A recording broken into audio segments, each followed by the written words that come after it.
வணக்கம். படித்ததில் பிடித்தது ஒரு அழகான குட்டி கதை. ஒரு நாட்டோட அரசர் அன்னைக்கு காலையில் எழுந்ததுலேருந்தே அவருக்கு மனது ஒரு மாதிரி சங்கடமாகவே இருந்தது. ஏன் அப்படின்னு கேட்டிங்கன்னா, முன்னாள் இரவு அவர் தூங்கிட்டு இருக்கும்போது அவருக்கு ஒரு கனவு. என்ன அப்படின்னா, அவருடைய பற்கள் எல்லாம் விழுந்து போகிற மாதிரி அவருக்கு ஒரு கனவு வந்துச்சு. காலையில் எழுந்ததும் அதையே மனசில் நினச்சிக்கிட்டே இருந்தார். எதனால் இப்படி நமக்கு ஒரு கனவு வந்திருக்கும் அப்படின்னு யோசிச்சுட்டே இருந்தார்.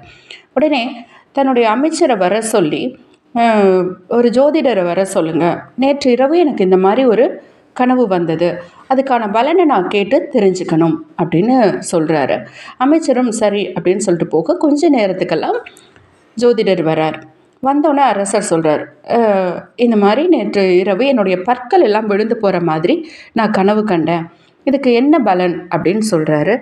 அதை கேட்ட ஜோதிடர் உடனே சொல்கிறாராம், அரசரே, உங்கள் மனைவி, மக்கள், உங்கள் உறவினர் எல்லாருமே உங்களுக்கு முன்னாடியே இறந்து போயிடுவாங்க, நீங்கள் தனிமையில் இருப்பீங்க அப்படின்னு சொல்கிறாராம். அதை கேட்டோன்னே அரசருக்கு டக்குன்னு கோபம் வந்துடுது.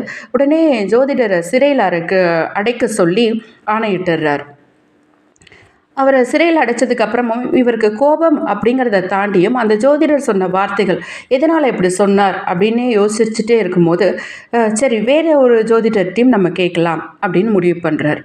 அமைச்சரை கூப்பிட்டு வேறு ஒரு நல்ல ஜோதிடரை வர சொல்லுங்கள், எனக்கு இதுக்கான பலன், கரெக்டான பலன் எனக்கு தெரிஞ்சாகணும் அப்படின்னு சொல்கிறாராம். சரின்னு சொன்ன அமைச்சர் போகிறாரு. வேறு ஒரு ஜோதிடர் வராரு. அரசர் அவர்கிட்டையும் சொல்கிறார், நேற்று இரவு எனக்கு இந்த மாதிரி ஒரு கனவு வந்தது அப்படின்னு சொல்லிட்டு.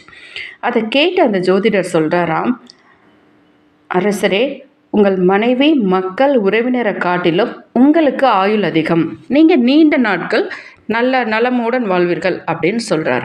அதை கேட்ட அரசருக்கு ஒரே சந்தோஷம். ஜோதிடருக்கு நிறைய பொருட்கள் கொடுத்து விருந்து உபசரித்து அனுப்புகிறாராம். சொல்லப்போனால் 2 ஜோதிடருமே சொன்ன பலன் ஒன்று தான்.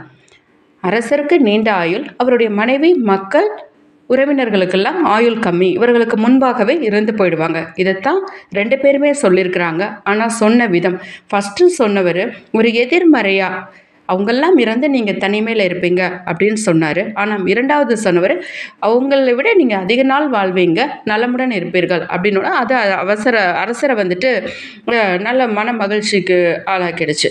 ஸோ விஷயம் எதுவாக இருந்தாலும் நம்ம சொல்கிற விதம், சொல்கிற வார்த்தையில் தான் அது மற்றவங்கள போய் சென்றடையும்.